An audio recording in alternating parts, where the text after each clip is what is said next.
زکات په حواله خلک ډېر سخت کمزوري دي، ور یاد ساتي. او دا غلط فهمه کې مونږ پرادیو چې په دې مال کمیږي. کم سړی چې زکات ورکوي الله به د مال زیاتوي، دله به په مال کې برکت او خوشحالي ورکوي. او کم انسان چې په مالیاتو کې د زکات او خیال نه ساتي، ګوره جی اول خو زموږ ستاسو خلک زکات ورکوي نه، او چې ورکوي ټول وطن ته ښایي چې ما زکات ورکوي، خلکو ته به اعلان کوي، ځان آخرت هم تباه کوي او خپله دنیا هم تباه کوي. من تصدق ریائی فقد اشرک. حدیث کې راځي چې صدقه د ښودنې په خاطر وکړه د شرک. او دویمه خبر دا چې نن سبا خو غریبي ده د خلکو، بل هغه دیانت او امانت هم خلکو کې نشته. حدیث کې راځي چې ید العلیا خیر من ید السفلا، برنی لاس د لاندینی لاس نه بهتر دی. او بیا حدیث کې دام راځي چې داسې انداز سره صدقه ورکي چې ښی لاس یې د ګس لاس نه خبر نشي. مطلب دا چې خفیه ورکی. نو د خفیت څو فیدې دي؟ یو فیده خدا ده چې خدای قبلی، بله فیده دا ده چې چاته پته ونه لګي چې دا صدقه چا وکړه فرضي، نو بهتره ده. ځکه که نن دې چاله 1000 روپۍ په لاس کې ورکړې نو بیا دې پرېږدي نه، هماغه در پسې بیا راځي. او که په سمې بیا نه ورکړې نو د نغلا کوي، وي د سره پیسې دي، بیا د تنګۍ پسې طریق لارو. نو ګوره نقصانات پکې شته. ځکه دا خو فطري عمل دی چې څوک چا سره پیسې وویني حسد یې ورسره پیدا کېږي. بس دا د قدرت کار. ورور سره یې کړي پیسې ډېرې سې کړې چې دا د هغه بې وزبره ورسره ستا حسد او بغض. مونږ مولیانو سره که چا څه سې کړه، مونږ سم دم خلک یې راته وران شي، هغه ګاډي کې ګرځي، هغه هلکه د خدای ولي، نو بس خدای به ورکړي که نه. تم تک ورشه ځان له دوه هلکه مونږ وایي چې نو ځه مونږ خوشحالي کوو، مونږ هم پکې یو ورځ بودی. ځکه چې په لار ولاړ نو چې چنګچي او موټر سایکل والا ته ورځېږي نو ښه نه چې داسې مقتدي راته ودرېږي چې ګارنټي ورسره وي که څنګه، یا ورسره مطلب دی ښه هونډا چې 50 لک روپۍ اشتي، مونږ هم پکې او اسی به راته ولګي، داسې به هم پکې د دوړې نه پکې بچي وو، د ګرمۍ نه پکې بچي وو. که څوک راته سلام کوي نو هم وایي چې زه اوس تاجي چېرته ښه ګاډي کې ناست دی. خو چې په خپل هم ښه پیسې د سره دي او په ځان د خدای نیولې، بس ما سره خپله ذاتي پیسې، د مولیانو سره پیسې هم ډېرې ني، غریبانان، خو خلکو سره چې پیسې پیدا شي ځان له به پلاټ والي. چا سره چې پیسې پیدا شي نو هغه وایي چې یاره زه پې چېرته څه بل داسې کاروبار روان کړم. زما خو دا ارمان و مې چې ټول نه والله سره خدای له 100 روپۍ پیدا کړم، لومبۍ خو به عمرې لازم یا به حج لازم. نو حج خو را باندې فرض نه دی او مې زه عمره لږ ارزان هم ده وسان هم ده، نو لومبۍ عمرې له لاړ. بیا د هغې نه پس ګینې ما ته د ګاډي ډېر ضرورت و، ځکه زما مومنټ ډېر زیات دی، ګرځېدل مې ډېر دی.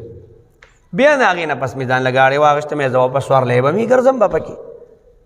نو چې اوس د یو سړي دماغ دی چې زه ځان له پلاټ هلم او بیا به کور جوړوم او بیا به بینک بیلنس ټیک کوم او بیا به کاروبار، نو ټول عمر به 80 کاله تېر شو، که دی د سیکل نه راکوز شو زه به نه پرېږدم. نو خبره مې دې پورې کوله چې دا دنیا داسې ده که تا سره هر څومره څوک ښي او د سره له 100 روپۍ پیدا کېږي، حرام هم د خدای ساتي و که حلال وي نو د خلکو سره حسد پیدا کېږي.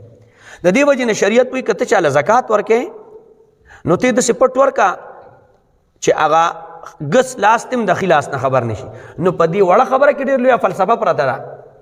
یو خدا ته به د خلکو د حسد نه محفوظ یې، پټ څوک په خبر نه.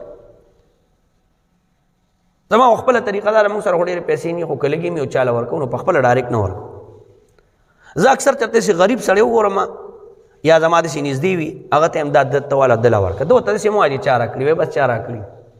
د دې مطلب څه د دې مطلب دا وي چا خو غریب سړی دی، چې چا له یې ورکړی به سوچ کوي چې یاره دا خو دی نشي راکولی، دا به له چا ورکړي، هغه ورته ووایي چې چا راکړي دی او څوک معلوم نه دی. نو چې نه دی نو تا پسې به بل اوس څوک راځي نه، تنګۍ باندې نه، پازاوۍ باندې نه. اوس خو که نن سبا چا سره ښه وکړه ځان له دې کار وکړه خلک، او دا خو موږ د خو په چل نه پوهېږو چې خو به کې څنګه. موږ چې کله سنت د رسول الله پرېښودل نو د ښېګړې چل هم رانیر شو.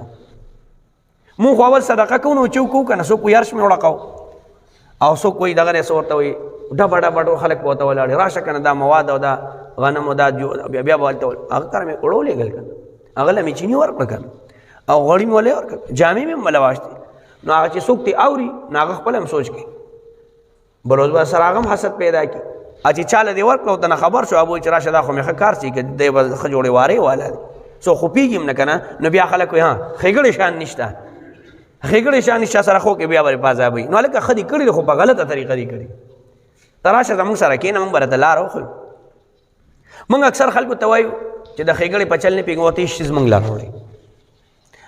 وړي موږ په طریقې کار باندې تاسو سیس تقسیمو چاله به ورکو مستحق موږ ته معلوم دي څنګه به ورکو څنګه باندې ورکو نو دا طریقې او چې ته په خپل پیګم نو کم کار کې نو پای کې به تاوان کې نو خو د دنیا مسلې خلکو ته پیدا شي بل داریا پکې راشي نو چې ریا پکې راشي نو آخرت تم ځان خراب صدقه دې مکلاس غر لري دي کیاوني نو خبر دې پوری کوما چې په دنیا کې د هر یو سیس خپل طریقې نو مونږ چې کله زکات او مز د دوړ د سي عملونه دي چې دا کله سړی بروق نه ورکی پدې کې مونږ ډېر سخت کوتا ہے کی نو قران کریم فرمایي ما سلککم فی سقر او ته ویل شي ته سقر کې څه داخل کړي نو دی وته وی چې لم یکم من المصلین یو خو مونږ نه کوو ولم یکن نطعم المسکین بل مونږ زکات نه ورکو مونږ به همداسې خلکو له 100 روپۍ ورکو 500 ورکو 1000 ورکو خو د زکات نیت پکې نه کوو وکړه که نه د زکات نیت پکې وکړه نو کو زکات او مونږ صدقه خوري چېرته تللی نه ده که نو د خدای زکاتونه او په خلکو پاتې او سبب په زور نو ولا که په چل پي